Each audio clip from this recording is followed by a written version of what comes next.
the stories that we tell ourselves to justify staying stuck. If you want real change, you need to identify the identity, the stories, the habits that are keeping you small. It's what you're used to, it feels safe, it feels comfortable, it feels cozy. But the dangerous part is that oftentimes your friends, your family are actively sabotaging this transformation that you want to make, and they don't even know it. Here's where most people lie to themselves, and it's where it gets really brutal, okay? You are not stuck because your goals are too big. You're stuck because you're being dragged down by the habits and patterns that make that goal impossible. When I made the biggest change in my entire life, it wasn't because I suddenly got more motivated.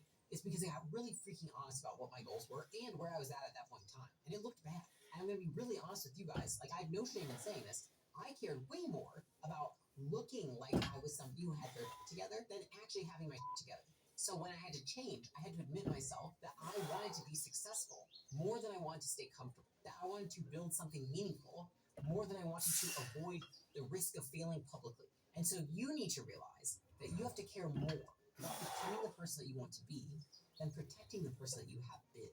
Because to a lot of people, it's going to look like change. They're going to question what you're doing. They're going to say, oh, what about this? What about that? You're not going to be perfect, so people are going to say it's not working. But that is actually what real change or real readiness looks like. When who you are is compatible with what you want, the execution will become automatic. The effort is going to feel obvious to you, and it's not going to feel like this massive thing that you have to force because there's compatibility. So here's what you want to do. 1, identify your new goals. 2, identify your new way of operating. And then 3, most importantly, the things that you're no longer going to do. And that's actually where you want to start, is you want to start with the things you're no longer going to do. But now here's the part that nobody wants to hear. Number 4, there's no quick fix. The fantasy of a quick fix is why it doesn't work and why the industry keeps selling it to you. Because we all want it. I still want it. When people tell me that, I'm like, I would like that. I would like a quick fix. That sounds great. But real change requires sacrifice, and there's no quick fix for that. We all want the fantasy where we snap our fingers and we are instantly where we want to be. There's no fear, there's no resistance, and everything is aligned with our goals, and we feel excited about the challenge. Like, I get it. I was there too. I used to write long messages of all the things I was going to do, and then guys, I can still remember it was like yesterday. I would always be like, okay, but I'll start Monday. Like, I don't know why, but I would always like, Monday will be different. Like, on Monday, I'm going to do all those things. And every week, I'm going to do this new thing. I'm going to be this new person.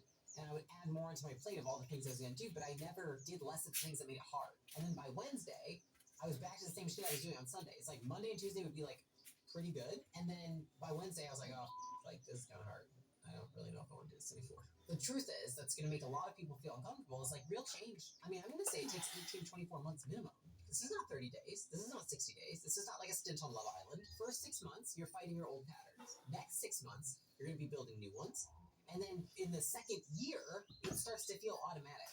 Now, why is that? It's because if you want it to go faster, you would have to do it faster. Now, this sounds ridiculous, but like, you would have to do more of the new things faster to make it feel automatic faster. But that's just not reasonable for a lot of people. Like, you might not be able to do all those things every day. You have all these other things in your life. And so being realistic, we're looking at 2 years. Now, why does that fantasy persist that we can just, and then just change on time? Because it costs nothing to think about. You don't have to sacrifice anything. You don't have to let go of parts of yourself. You don't have to admit that the way you've been operating is a freaking problem. You think that's scary. You think changing is scary.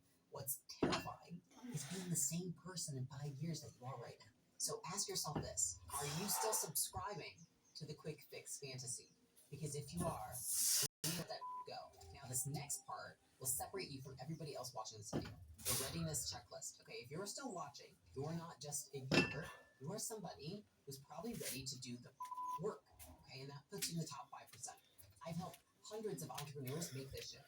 And the ones, this can be business, this can be friends, this can be relationships. It all works the same way. It's kind of like the person who wants to get in shape, and so they do Orange Theory.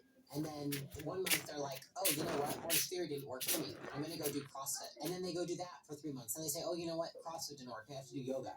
And I'm like, dude, no nothing works for you because you don't work. The thing is that you just keep popping from one thing to another to another. And so you never actually get the reward of the thing that you're in. And the same goes for business and making money.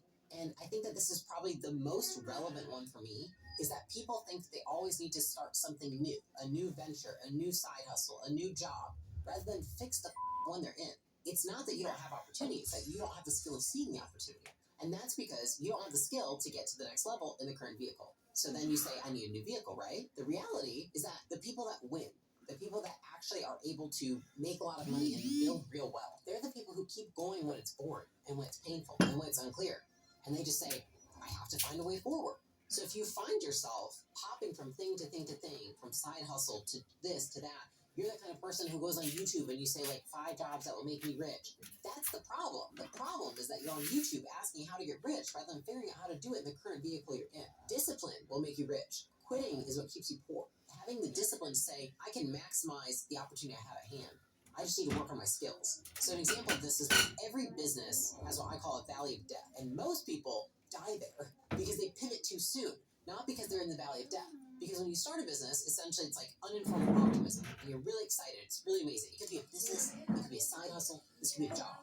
And you're like, this is going to be so much easier than the last thing. I'm actually going to be able to make money this time. I can actually make this sale. I can actually make this side hustle. I can actually figure this one out. And then eventually, right after you get off that point, you go into informed pessimism. And that is what I call the valley of death. And this is where a lot of people think, wow, this is much harder than I thought. I don't think it's the right opportunity. I just don't think there's a good market for it. There's too competitive. It's too whatever. Excuses. You start thinking, I should be doing something easier. Essentially, you encounter resistance and you say, that I'm out. And you want to go do something else. And that habit and those thoughts is what keeps so many people stuck in this valley. And it's why so many people aren't able to accumulate real wealth. Because they think, oh gosh, it's hard, so I should do something else. That's really what you're saying. And the thing is that you don't need a new business, you don't need a new side hustle, you don't need a new job. You need to stop trying new things every time the current one gets hard. And this is because they lack frustration tolerance. And that is what gets you through the hard part into reaping the rewards of everything that you've put in front of you. If you don't tolerate frustration, negative feelings, discomfort, upsetness well, then you have a low frustration tolerance. In other words, you don't do well being frustrated for a long period of time. What's allowed me to accumulate a lot of wealth in my life and a lot of happiness, a lot of things I really love in my life, is developing a high frustration tolerance, which means I can tolerate a lot of hard, frustrating things. I'm good at being frustrated. And I like that about myself because that means that I can make the most things work. People will ask me, well, do you think this is the best opportunity that I'm in? It's constantly a question I get from entrepreneurs. Do you think this is the best opportunity for me? I'm like, I think that the skill of making the most of any opportunity is a better skill than picking